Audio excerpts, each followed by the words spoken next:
inflation doesn't exist. The Consumer Price Index, or CPI, is often considered the gold standard for measuring inflation, but it has a major flaw. It fails to account for the rising cost of housing, which is a significant expense for most people.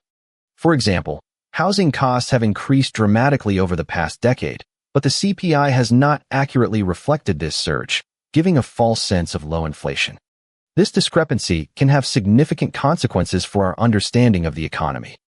The implementation of expansionary monetary policies can have a profound impact on the economy, often leading to hidden inflation.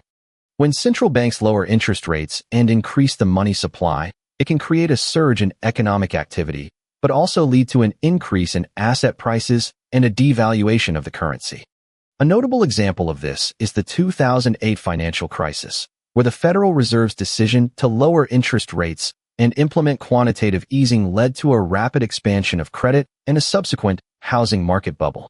As the money supply increased, the value of the US dollar decreased, and commodity prices rose, leading to a significant increase in inflation. However, this inflation was not immediately reflected in the traditional measures of inflation, such as the Consumer Price Index, as it was masked by the simultaneous decline in aggregate demand. The 2008 crisis demonstrates how expansionary monetary policies can lead to hidden inflation, which can have severe consequences for the economy, including the devaluation of savings and the increased cost of living. The effects of such policies can be far-reaching and devastating, making it essential to consider the potential for hidden inflation when evaluating economic stability.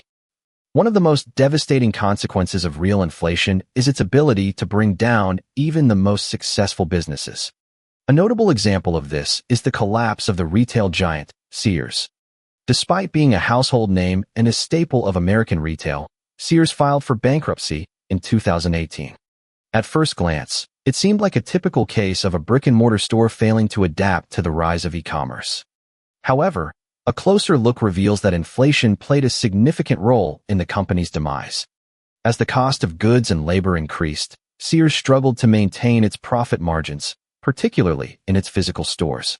The company's failure to account for real inflation led to a series of poor investment decisions, including a costly expansion of its physical presence. This, combined with its inability to keep up with online competitors, ultimately led to the company's downfall. The takeaway is that even the most iconic businesses can fall victim to the effects of real inflation if they fail to accurately account for its impact on their operations.